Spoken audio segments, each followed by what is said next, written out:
Hello friend, good morning all of you. Welcome back to Gyan Gurukul study channel. मैं VK Mandal आपका अपना YouTube channel ज्ञान Gurukul study channel में स्वागत करते मित्रों, बहुत बहुत स्वागत करते हैं मित्रों।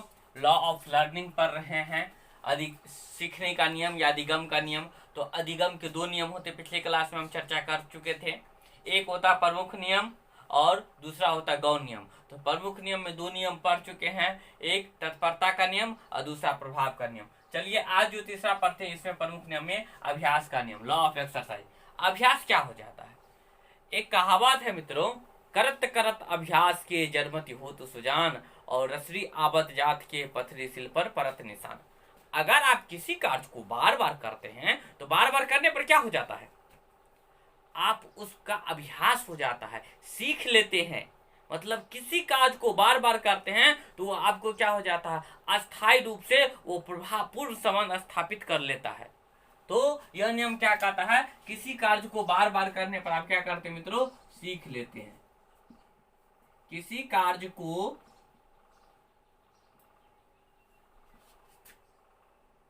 बार बार करने पर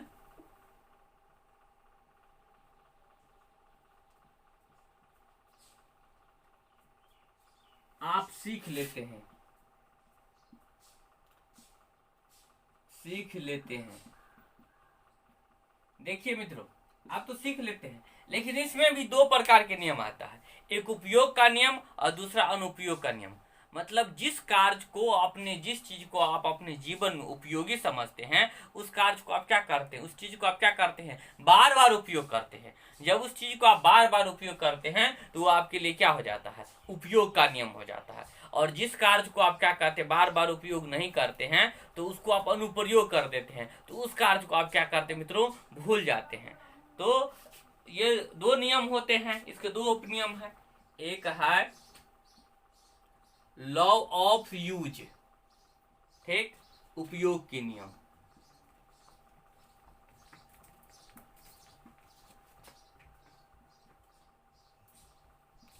क्या करते मित्रों, उपयोगी कार्य को बार बार करते हैं, उपयोगी कार्य को बार बार करते हैं।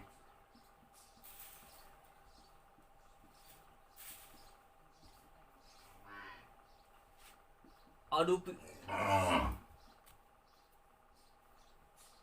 किसी कार्य को बार बार करने पर अस्थायी अधिगम हो जाता है, अस्थायी अधिगम हो जाता है। किसी भी कार्य को मित्रों आप क्या करते हैं, अगर बार बार करने पर क्या हो जाता है, अस्थायी अधिगम हो जाता है।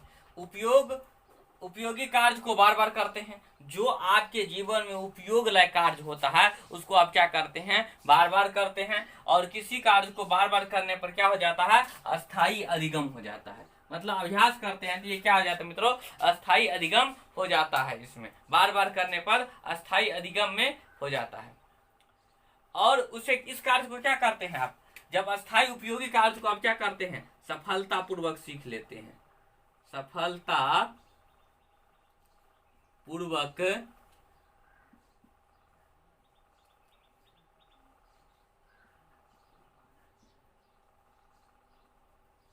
उस कार्य को आप क्या करते हैं मित्रों, सफलता पूर्वक क्या कर लेते हैं, सीख लेते हैं।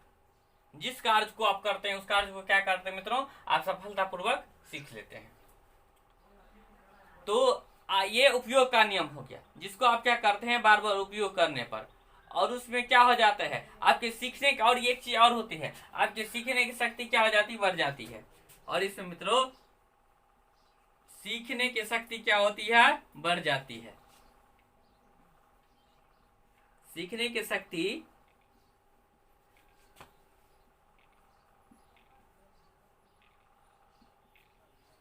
शक्ति मित्रों क्या होती है, इसमें सीखने की शक्ति आपको बढ़ जाती है। आप किसी कार्य को बार बार करते हैं तो आपको अस्थाई अधिगम हो जाता है। जब अस्थाई अधिगम हो जाता है तो सफल अस्थाई अधिगम हो जाता है, और बार बार कार्य करने पर क्या करते हैं, आप सफलतापूर्वक सीख लेते हैं और सीखने की शक्ति आपको बढ़ जाती है। और आगे कार्य को अगर क्या होते हैं, आगे नेक्स्ट कार्य, अगला कार्य भी आप अगर सीखते हैं तो उससे भी, उसके सीखने की भी शक्ति क्या हो जाती है मित्रों, उससे बढ़ जाती है। और उस पर आप क्या हो जाते हैं, कार्य कुशल हो जाते हैं। इस तरह से आप क्या हो जाते हैं, कार्य कुशल व्यक्ति हो जाते हैं। कार्य कुशल व्यक्ति हो जाते हैं। अगर क्वेश्चन पूछा जाएगा जो अभ्यास के कार्य कुशल व्यक्ति किस नियम पर आधारित है, तो अभ्यास का नियम पर हो जाते हैं। और दूसरा मित्रों, अनुपयोग का नियम।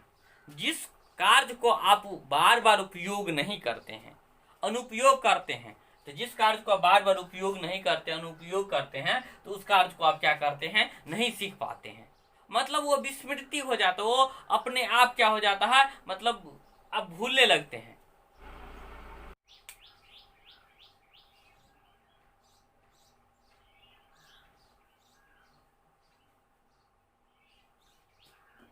मित्रों, अब दूसरा है आपको अनुपयोग का नियम। अब अनुपयोग का नियम में क्या हो जाता है, मतलब किसी कार्य को बार बार दोहराने पर आप क्या हो जाते हैं, किसी कार्य को बार बार नहीं दोहराने पर आप भूल जाते हैं। किसी भी कार्य को आप बार बार यदि नहीं करते हैं तो उस कार्य को आप क्या करते हैं, भूल जाते हैं। जो भी कार्य है उस कार्य को अगर बार बार नहीं करते हैं, उस कार्य को आप क्या करते हैं मित्रों, भूल जाते हैं। चलिए अब शिक्षा में इसका उपयोग देखते हैं। अभ्यास के नियम का शिक्षा में क्या उपयोग है, उस पर चर्चा करते हैं। आखिर शिक्षा में क्या उपयोग है।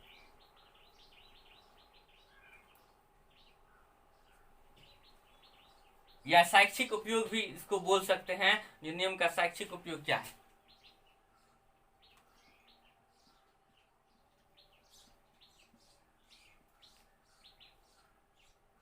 शैक्षिक उपयोगिता।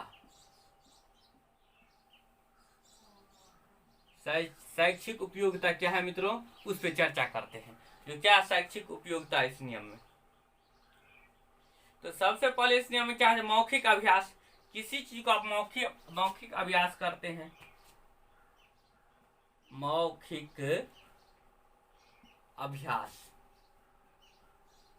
किसी विषय वस्तु को रखते हैं, जैसे बच्चे बालक करते हैं। और उसके बाद चर्चा करते हैं, नेक्स्ट चर्चा करते हैं मित्रों, दोहराना। ठीक, दोहराना। किसी कार्य को आप क्या करते हैं, नहीं सीखते थे, क्या करते हैं, बार बार दोहराते हैं। तो दोहराने से भी मित्रों आपको क्या हो जाते हैं, अधिगम प्राप्त हो जाता है। ठीक, और बात विवाद भी होता है, वाद विवाद भी होता है। वाद विवाद में भी इसको उपयोग करते हैं। वाद विवाद में भी मित्रों क्या करते हैं, बहुत ही उपयोग करते हैं। तो उससे भी नई नई चीज आपको क्या होती है, सीख मिलती है, आप सीखते हैं। और अच्छे आदतों का निर्माण, अच्छे आदतों का निर्माण।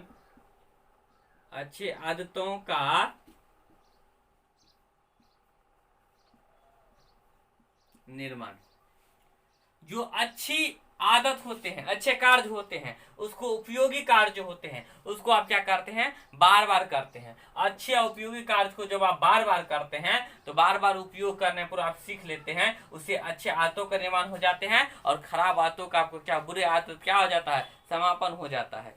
और इससे क्या हो जाता है, जब अच्छी आदत का उपयोग करते हैं तो बुरी आदत का क्या हो जाता है, बुरी आदत का समापन। बुरी आदत क्या आ जाता है मित्रों, समापन हो जाता है। और लिखाई में सुधार। अगर आपका लिखावट अच्छा नहीं हो रहा है, बार बार अगर अभ्यास करते हैं, कोशिश करते हैं, तो लिखाई में क्या हो जाता है, सुधार हो जाता है।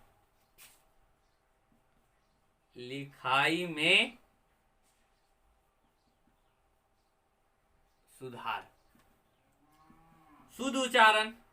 अगर आप कोई बच्चे शुद्ध उच्चारण नहीं कर पाता है तो उसके लिए आप क्या करते हैं, बार बार अगर बच्चे कोशिश करते हैं तो उससे क्या हो जाता है, शुद्ध उच्चारण संभव हो पाता है।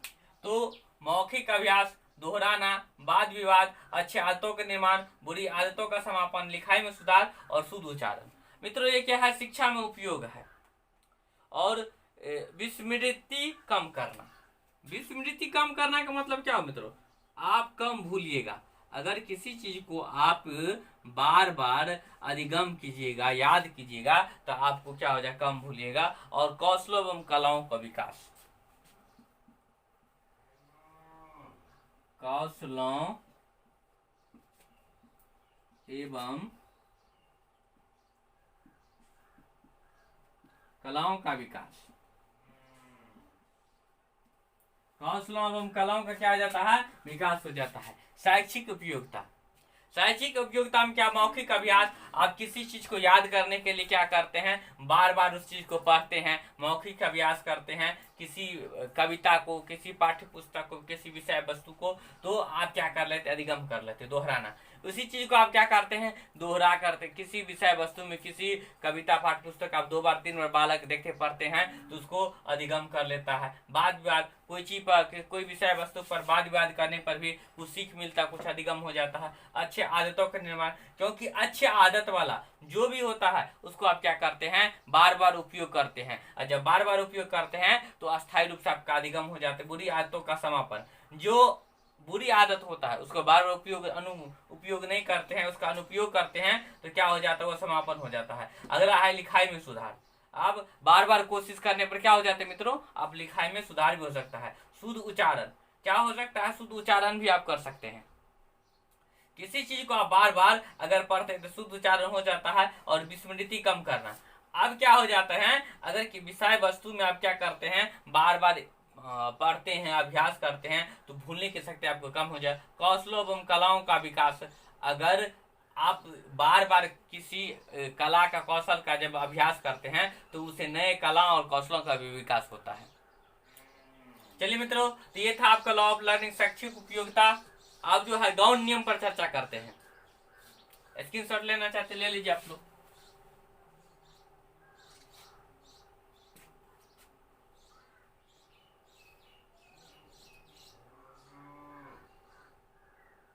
चलिए गौण नियम पर चर्चा करते हैं मित्रों। अब सेकेंडरी लॉ,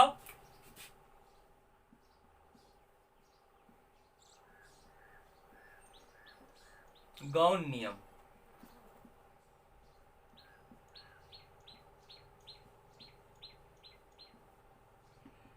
अब गौण नियम में देखते हैं क्या सब चर्चा करते हैं गौण नियम पर मित्रों।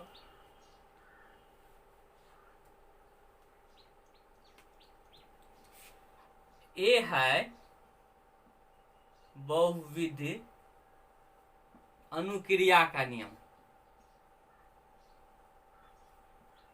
अनुक्रिया का नियम मित्रों, बहुविध अनुक्रिया के नियम, या इससे स्पष्ट विभिन्न अनुक्रियाओं का नियम भी कहा जाता है। इसको लॉ ऑफ मल्टीपल रिस्पॉन्स,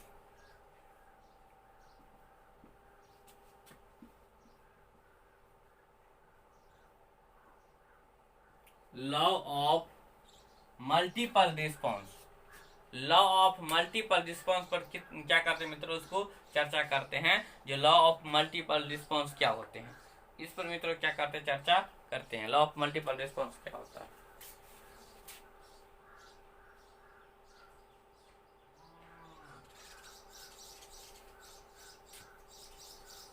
अब देखिए विविध अनुक्रिया, मान लीजिए आपके पास कोई समस्या हो गया, तो उस समस्या को समाधान करने के लिए आप विभिन्न प्रकार की अनुक्रियाएं करते हैं जब तक आपको फल मिल न जाए।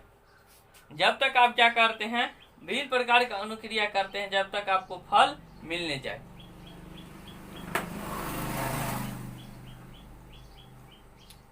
बहुविध अनुक्रिया के नाम मतलब लॉ ऑफ मल्टीपल रिस्पॉन्स, मतलब इसका मतलब क्या हो जाता है, आप किसी कार्य के लिए, किसी लक्ष्य के लिए विभिन्न प्रकार की अनुक्रिया करते हैं। यह अनुक्रिया आप तब तक करते हैं जब तक आपको फल मिल न जाए, मतलब उसका जो है जो रिजल्ट आपको मिल न जाए। मान लीजिए कोई आप नौकरी प्राप्त करने के लिए बहुत सारे सब्जेक्ट विषय का पढ़ाई करना पड़ता है, विभिन्न प्रकार की अनुक्रियाएं करनी पड़ती है, उसके लिए क्या करना पड़ता है, पढ़ाई करना पड़ता है। जब वैकेंसी आता है तो उसको ऑनलाइन आवेदन, जो भी आवेदन देना पड़ता है, उसके बाद पेपर देना पड़ता है, पेपर का रिजल्ट आता है, इंटरव्यू देना पड़ता है, उसके बाद उसके मेरिट लिस्ट में आता है, तब उसको क्या होता है, ज्वाइनिंग होता है, नौकरी मिलती है।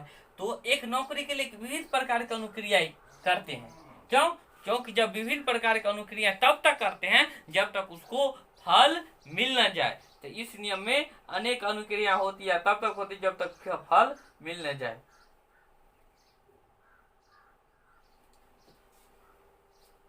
इसमें क्या हो जाता है मित्रों, उद्दीपन के फलस्वरूप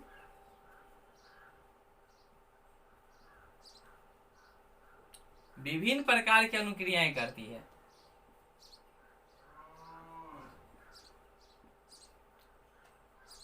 विभिन्न प्रकार की अनुक्रियाएं करती है।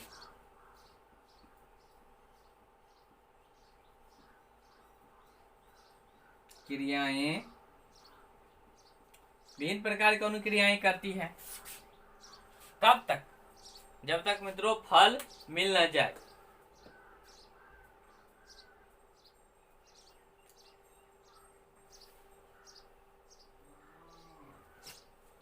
अनुक्रिया तब तक होती है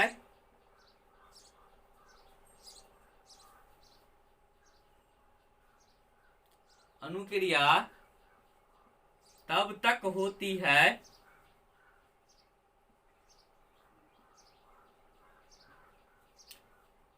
जब तक फल मिल न जाए।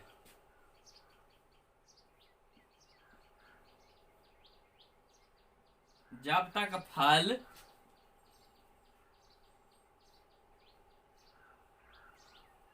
मिल न जाए, मतलब उद्दीपन के फलस्वरूप विभिन्न प्रकार की अनुक्रियाएं होती है, ठीक। और अनुक्रिया तब तक होती है जब तक आपको फल नहीं मिलता है। बताए थे आप नौकरी के लिए कितनी सारे अनुक्रियाएं करते हैं और तब आपको क्या हो जाता है, आपको फल मिलता है।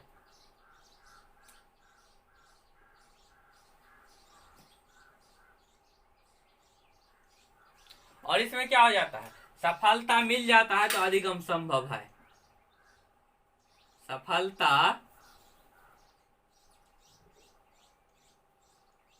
सफलता मिलता है तो अधिगम संभव है।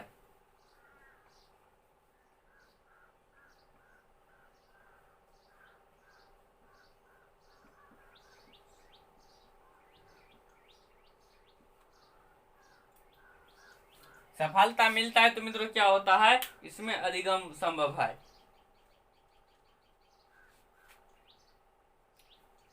और इस नियम को मूल अभ्यास का भी नियम कहा जाता है। इस नियम को मूल अभ्यास का नियम कहा जाता है।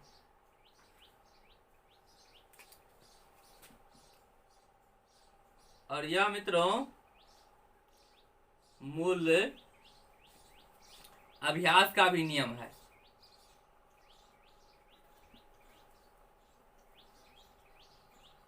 अभ्यास का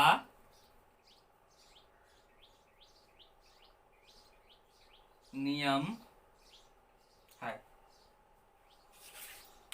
और इसी अभ्यास में थॉर्नडाइक ने बिल्ली को एक पिंजरे में बंद कर देता है और उसके सामने एक उद्दीपन या उद्दीपक रख देता है। उद्दीपन की प्राप्त करने के लिए एक उद्दीपक रख देता है और उद्दीपक में क्या रख देता है, उद्दीपक में आपको एक मांस का टुकड़ा रख देता है।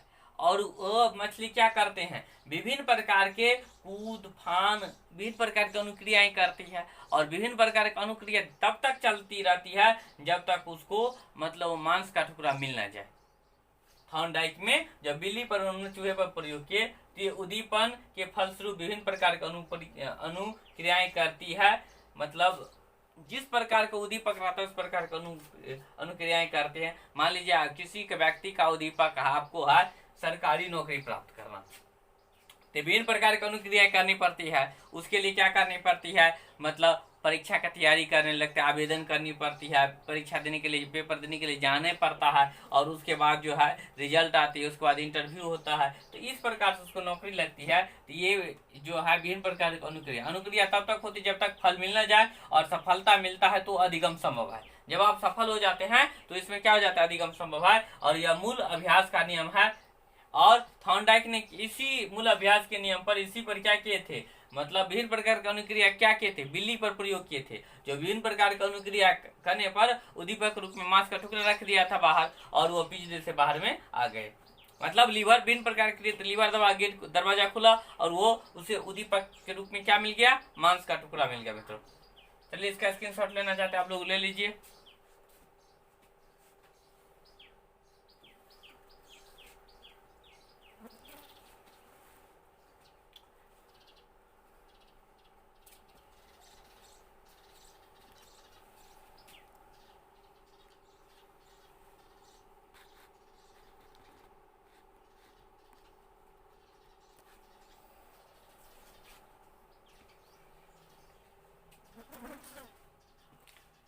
अब चलिए गौण नियम में दूसरा नियम पर आने, या मनोवृत्ति का नियम।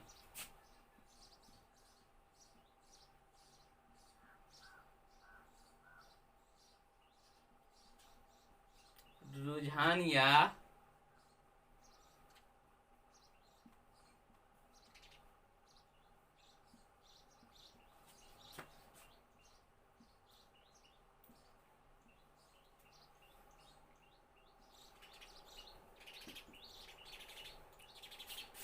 लॉ ऑफ सेट और एटीट्यूड, रुझान या मनोवृत्ति का नियम भी उसे कहा जाता है, मनोवृत्ति,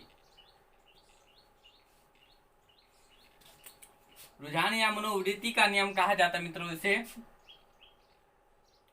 अच्छा एक बात बताए मित्रों, अगर किसी कार्य को सीखने के प्रति अगर उसको रुझान है, तो वो आराम से क्या करता है मित्रों, वो सीख सकता है। अगर उस कार्य को प्रति रुझान नहीं है तो वो क्या करता है मित्रों, नहीं सीख पाते हैं। तो जब तक वो मानसिक रूप से किसी कार्य को तैयार नहीं रहते हैं तब तक वो अधिगम नहीं प्राप्त कर सकते हैं। और उसे कार्य करने में क्या होता है, आनंद होता है। इसके लिए क्या होता है मित्रों, जब तक व्यक्ति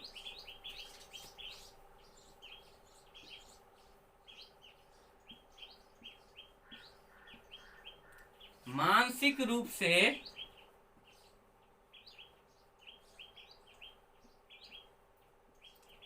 तैयार नहीं रहता है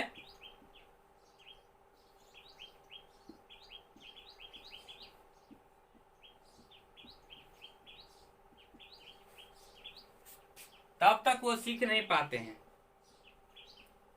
तब तक वो सीख